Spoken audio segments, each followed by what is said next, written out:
They say the world we see is only a fraction of what truly exists. Hidden just beneath the surface of reality, shadows stretch longer than the eye can see. In 2013, a young woman named Elisa Lam unknowingly stepped into that darkness. She was smart, creative, and searching for adventure. But she entered a place where nightmares breathe, the Cecil Hotel. What followed was a series of events so bizarre, so chilling, that even today the world struggles to explain it. Was it a tragic accident, a psychotic break, or something much darker? This is the story of Elisa Lam and the deadly game that might have pulled her into another world. Elisa Lam arrived in Los Angeles on January 26, 2013. She had big dreams. She wanted to explore, meet new people, and share her journey online. A student at the University of British Columbia, Elisa often blogged about her life, her struggles with bipolar disorder, and her ambitions. She was young. She was hopeful. She had no idea she was walking into one of America's darkest buildings. The Cecil Hotel was no ordinary hotel. It had a reputation, a long, bloody history soaked into its walls. Murderers like Richard Ramirez, the Night Stalker, had once called it home. Suicides, overdoses, unexplained deaths. The Cecil had seen it all. Locals called it cursed. Travelers called it cheap. Elisa called it her temporary shelter. But from the moment she stepped inside, something seemed wrong. Guests reported strange noises at night, hallways that seemed endless and dark, feelings of being watched. Even Elisa herself posted online about feeling uncomfortable and uneasy during her stay. It was as if the building itself was alive and aware of her presence. In her final blog post, Elisa wrote about being followed, about hiding, about someone or something not letting her leave. But no one took it seriously. After all, paranoia was common for those struggling with mental health, right? Or was there something else at play? February 1st, 2013. Elisa Lam failed to check out of the Cecil Hotel.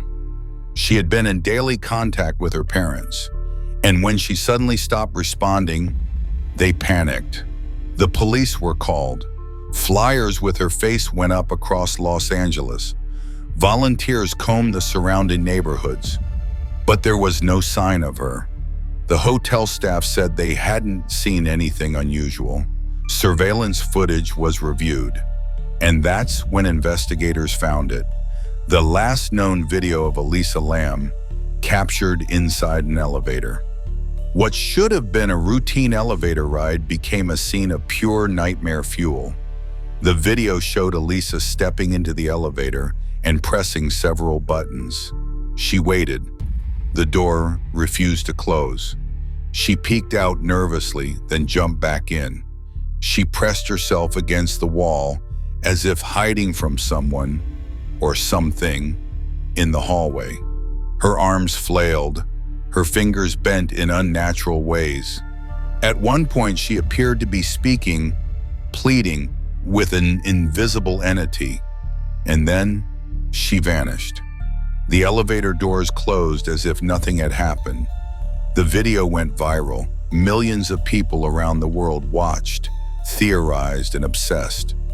Some said she was hiding from a killer. Others believed she was experiencing a psychotic break. But there was another theory, one that would plunge the story into even deeper darkness: the elevator game. The elevator game is a paranormal ritual said to originate in South Korea.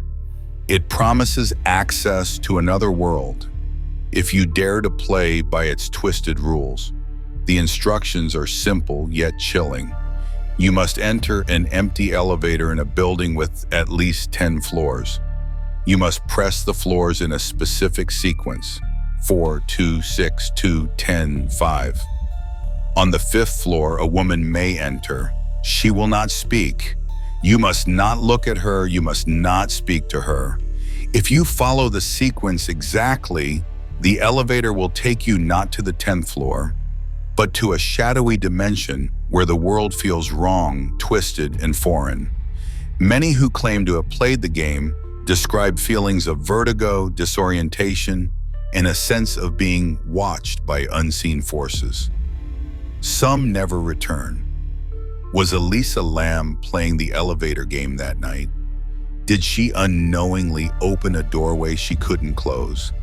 Her frantic behavior, pressing multiple buttons, hiding, peeking into the hallway, mirrors the steps described in the ritual. The woman on the 5th floor. Was Elisa seeing her?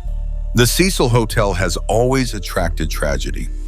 Since its opening in 1927, it has been the site of countless suicides, murders, and disappearances. Serial killers lived there. Victims died there. Ghost sightings were common among guests and staff. Elevators malfunctioned. Lights flickered. Whispers echoed through the empty halls. Some paranormal experts believe that places like the Cecil can act as thin spots, locations where the boundary between our world and others is weaker. If there was ever a place where the elevator game could work, it would be the Cecil. And Elisa Lam was right at the center of it, a vulnerable soul in a building known for devouring the lost. Was it simply her bipolar disorder spiraling out of control? Or had she stepped into something far more sinister? Something ancient, something waiting. On February 19th, 2013, 19 days after Elisa Lam vanished, guests at the Cecil Hotel began complaining. Low water pressure, strange tastes, foul smells.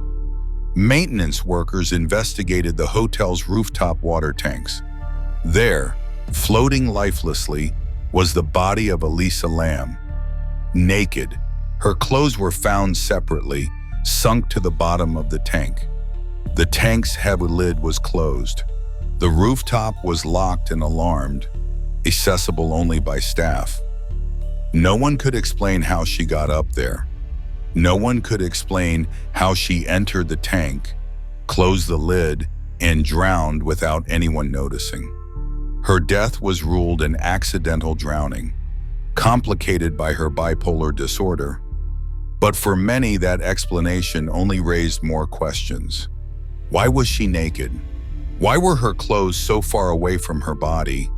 Why did the water remain undisturbed for so long? Was Elisa running from something unseen, something that forced her into that tank? Or was she led there? In the years since Elisa's death, countless theories have been proposed.